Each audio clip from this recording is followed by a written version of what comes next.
Hello everyone, আসসালামু আলাইকুম। আশা করি সবাই অনেক ভালো আছেন। আজকে আরেকটি নতুন রেসিপি নিয়ে আসছি, সেটা হলো টমেটোর সস কীভাবে সহজে বাসায় তৈরি করা যায়। আশা করি আমার রেসিপিটি ভালো লাগবে। রেসিপি ভালো লাগলে আমার চ্যানেলটাকে একটু লাইক দিয়ে দেবেন। চলুন দেখে নেওয়া যাক কী কী লাগছে টমেটোর সস বানাতে। এখানে নিয়েছি আমি 1 কেজির মতো পাকা টমেটো নিয়েছি, ভালো করে ধুয়ে নিয়েছি। দেখুন এখন আমি কেটে নেব। এখানে আমি বোটাটা ফেলে নিচ্ছি। ফেলে আমি একটা টমেটো আমি 4 ভাগ করে নিব। এভাবে করে আমি কেটে নিচ্ছি।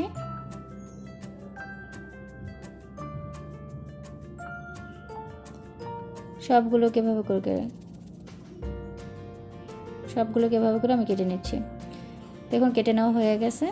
এখন আমি এভাবে করে একটা টমেটোকে 4 ভাগ করে নিয়েছি।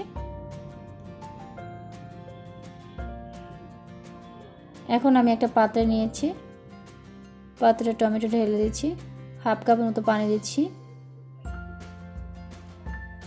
এখানে দিয়েছি আদা, একটি পেঁয়াজ, 2টি রসুন কোয়া, 4টি শুকনো মরিচ, 2 থেকে 3টি এলাচ আর লবঙ্গ, 2টি লবঙ্গ দিয়ে দিচ্ছি আমি।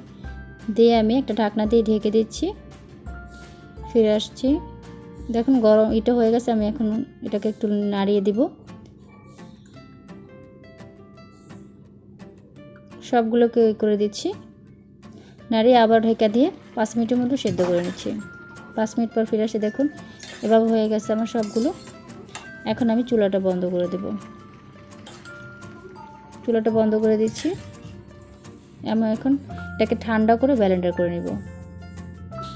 ব্লেন্ডার করে নিয়েছি। দেখুন এখন আমি এগুলোকে একটা ছাঁকনির সাহায্যে ছেঁকে নিব, যেন পিওর একটা এটা পাওয়া যায়, পিউরিটি পাওয়া যায়। দেখুন আমি সবগুলোকে ছেঁকে নিচ্ছি এভাবে করে ছাঁকনির সাহায্যে। দানা দানা যে ছিল এটা সবগুলোকে আমি ছেঁকে নিচ্ছি। ছেঁকে নিয়ে আমার এই পরিমাণে টমেটো এটা পেয়েছি। এখন আমি রান্না করতে চলে যাব। এখানে নিয়েছি আমি 2 টেবিল চামচের মতো কর্নফ্লাওয়ার, 1 টেবিল চামচের মতো পানি দিয়ে এটা ভালো করে মিশিয়ে নিচ্ছি। এখন এই যে পিউরিটি ছিল সেটা আমি ঢেলে দিচ্ছি একটা পাত্রে। এখানে দিয়েছি কর্নফ্লাওয়ারটা, হাফ কাপের মতো চিনি, সামান্য পরিমাণ লবণ দিয়ে এটাকে ভালো করে নাড়িয়ে নিচ্ছি। নাড়িয়ে আমি চুলাটা ধরিয়ে দিচ্ছি। দেখুন এখন কিন্তু বলক করেছে, যেহেতু কর্নফ্লাওয়ার দিয়েছি আমি এটা ঘন হয়ে যাবে। এখন দিয়ে দিচ্ছি আমি এখানে 1 চামচের মতো ভিনেগারটা দিলে টমেটো সসটা অনেকদিন ভালো থাকবে, প্রায় 1 বছরের মতো সংগ্রহ করা যাবে। এখন চুলাটা বন্ধ করে দিচ্ছি। এখন আমি চেক করে নিচ্ছি। দেখুন কোনো সসের ভিতরে কোনো পানি দেখা যাচ্ছে না, মানে আমার সসটা হয়ে গেছে।